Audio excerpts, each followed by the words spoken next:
গ্রামের নাম নিমতলা। সেই নিমতলা গ্রামেরই এক বাসিন্দা রহিম মিয়া। বাড়িতে সদস্য বলতে রহিম মিয়া, মালা এবং তাদের ছোট্ট ছেলে রফিক।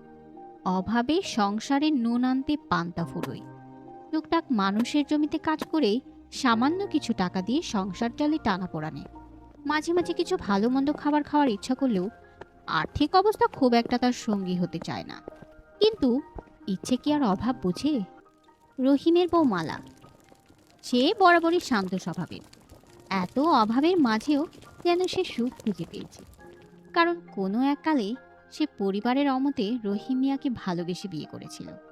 তারপর তারপর আর কি, তারপর মালার বাড়ি থেকে আজও কেউ মেনে নেয়নি। মালার বাবা দুলাল চেয়ারম্যান, এলাকার প্রভাবশালী ব্যক্তিদের মধ্যে একজন। তাই তিনি এত সহজে কাজের ছেলের সাথে মালার পালিয়ে যাওয়া মেনে নিতে পারেননি। তাই মা বাবার সাথে মালার খুব একটা যোগাযোগ হয় না বললেই চলে। আর রহিম মিয়ার বাবা মা মারা গেছেন প্রায় 2 বছর হলো। একদিন মালা দেখলো বাড়ির উঠোনে একটা ছোট্ট লাউ গাছ জন্মেছে। তারপর কিছুদিন তাতে নিয়মিত পানি দিতে লাগলো। দেখতে দেখতে কিছুদিনের মধ্যেই সেই লাউ গাছটি বেশ খানিকটা বড় হয়ে গেল। লাউ গাছের পাতা শাখা প্রশাখা বলা যায় অন্য কোনো জায়গা না পেয়ে রহিম মিয়ার ঘরের চালে তার আধিপত্য বিস্তার করতে লাগলো। কিছুদিনের মধ্যেই ছোট্ট সেই লাউ গাছটি ফল দেওয়ার উপযুক্ত হলো। মাঝে মাঝে একটা দুটো ফুল এবং কিছু ছোট্ট কচি লাউ পাতার আড়াল থেকে উকি দিতে লাগলো। মালা দেখে বেশ খুশি হলো, কারণ রহিম মিয়া বরাবরই লাউ খেতে খুব পছন্দ করত।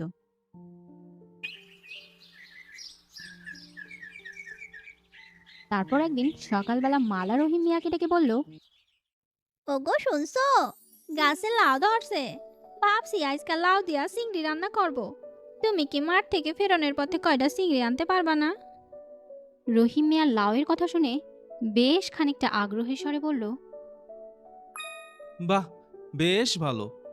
গাছে লাউ ধরছে, কিন্তু চিংড়ির দাম তো অনেক বেশি। হাতে তো তেমন টাকা পয়সাও নাই। তারপর রহিম মিয়া কিছুটা স্তব্ধ হয়ে গেল। কিছুক্ষণ নীরব থাকার পর বলল, আচ্ছা, ঠিক আছে, আমি আসার পথে হাটে যাবনে, যদি সস্তায় কিছু চিংড়ি আনতে পারি। এই বলে রহিম মিয়া চলে গেল মাঠে কাজ করতে।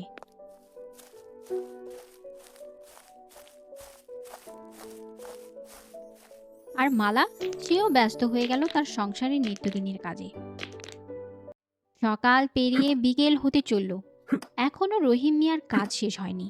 আজ যেন সে একটু বেশি ব্যস্ত, কারণ সামনে যে বর্ষাকাল আসছে, তার হাতে খুব একটা সময় নেই। তাড়াতাড়ি জমিতে ধান লাগাতে হবে। রহিম মিয়া ভাবছে আজ হাল চাষের কাজটা শেষ করতে না পারলে কাল থেকে বীজ বপনের কাজটা শুরু করতে পারবে না। রহিম মিয়া হঠাৎ লক্ষ্য করলো কাজ করতে করতে কখন যে সন্ধ্যা পেরিয়ে রাত হয়ে গেছে অনুভব করেনি। মালার সকালের বলা কথাটা মনে পড়তেই রহিম মিয়া তড়িঘড়ি কাজ শেষ করে বাজারের উদ্দেশ্যে রওনা দিল।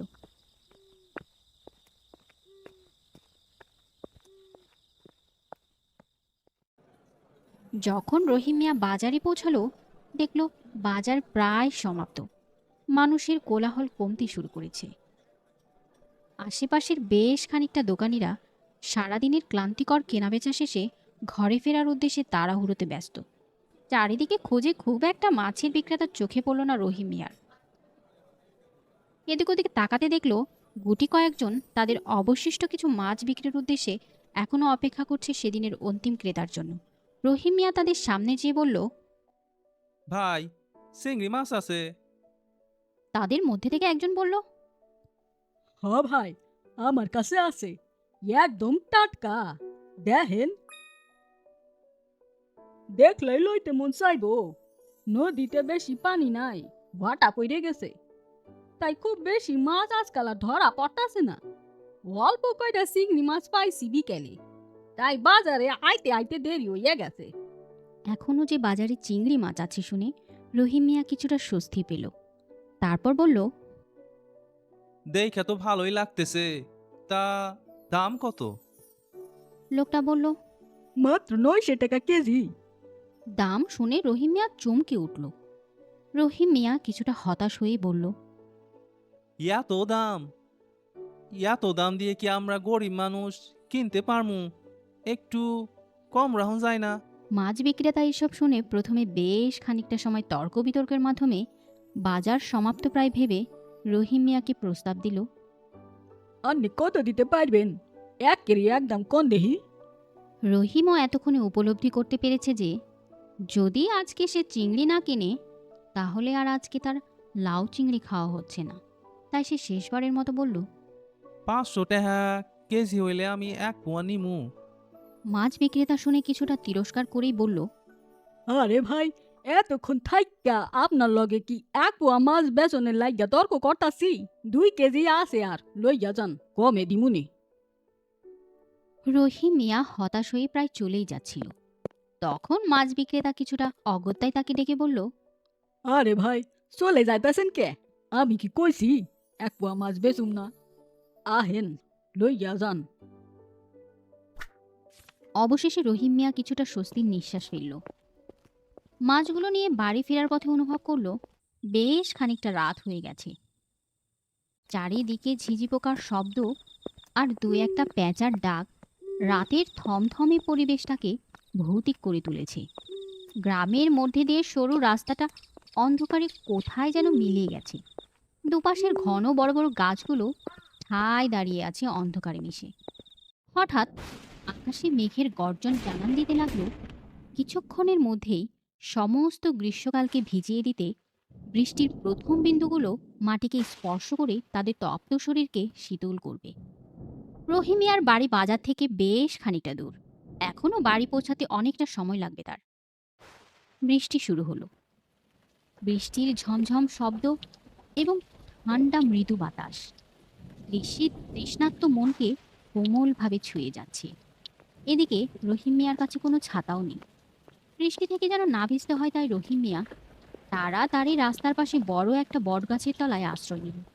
সে মনে মনে ভাবছে, দূর, বৃষ্টি এখনের আর সময় পাইলো না। এমনিতেই রাত হইয়া গেছে। কখন বাড়ি ফিরমু, কখন বউ রান্না করব? চারপাশটা ভালোভাবে একবার দেখল রহিম মিয়া। কোনো মানুষের চিহ্ন নেই। যদিও বৃষ্টির ঘন ফোঁটাগুলোকে ভেদ করে বৃষ্টি খুব একটা দূরে যেতে ব্যর্থ। কিছুক্ষণ পর রহিম মিয়া উপলব্ধি করল কেউ একজন খানিকটা দূরে ডালিতে কিছু একটা নিয়ে বসে আছে। লোকটা চাদর মুড়ি দিয়ে এমনভাবে বসে আছে মনে হচ্ছে যেন পৌষ মাসের হাড়হিম করা ঠান্ডা তার শরীরকে স্পর্শ করেছে। অন্ধকারে মুখটা খুব একটা স্পষ্ট দেখা যাচ্ছে না।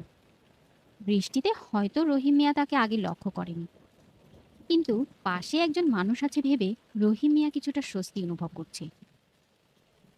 কাছে যে জিজ্ঞেস করলো, ও ভাই, কোন গ্রামে বাড়ি তোমার?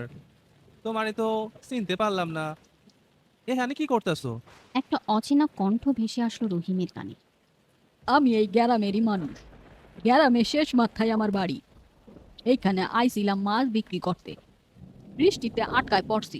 মাছের কথা শুনে রহিম জিজ্ঞেস করলো, তা এত রাতে কি মাছ পেছো?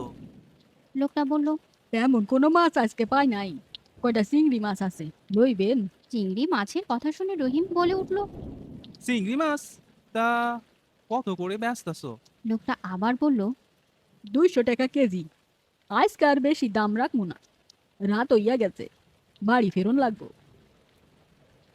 ডালের দিকে একটু মুখ বাড়িয়ে তাকাতেই চোখে পড়ল চিংড়ি মাছগুলো এখনো নড়াচড়া করছে। রহিম এই সুযোগটা হাতছাড়া করতে চায় না। পকেট হাতটাতে হাতে আসলো 100 টাকা। এই টাকাটা রেখেছিল সে আরো 5 দিন টুকিটাকি বাজার করার জন্য। সে বলল, আমারে হাফ কেজি দাও তো, 100টা টেহাই আছে আমার কাছে। মাছ বিক্রেতা একটু অনুরোধের স্বরে বলে উঠল, আমার কাছে 3 পোয়া খানিক মাছ আছে। আর নে আর 40 টাকা ধরাইয়া দিয়া সবগুলো লইয়া যান। রহিম মিয়া বলল, কিন্তু আমার কাছে তো 100 টাকার বেশি নাই। তুমি আমারে হাফ কেজি দাও। লোকটা সবগুলো মাছ ওজন না করে তাড়াহুড়ো করে ব্যাগে ভরে রহিমকে দিয়ে বলল, আচ্ছা, আর 40 টাকা বেশি দেওয়ান লাগবো না, আর নে লইয়া যান। খুশি হইয়াই দিলাম। লোকটার মুখে একথা শুনে রহিম অনেক খুশি হল আর মনে মনে ভাবতে লাগলো, চাই, আজকে মনে হয় ভাগ্যটা আমার খুবই ভালা। খুব কম দামে মাছ পাইছি। বউ শুনলে খুশি হইব। আহা, কতদিন স্বাদ কইরা লাউ চিংড়ি খাই নাই। বৃষ্টি অনেকটাই থেমে গেছে। মাছগুলো নিয়ে রহিম মিয়া বাড়ির দিকে রওনা হলো। কিছুটা দূর সামনে যেতে রহিম মিয়া লক্ষ্য করলো কোথা থেকে যেন একটা পচা দুর্গন্ধ তার নাকে ভেসে আসছে।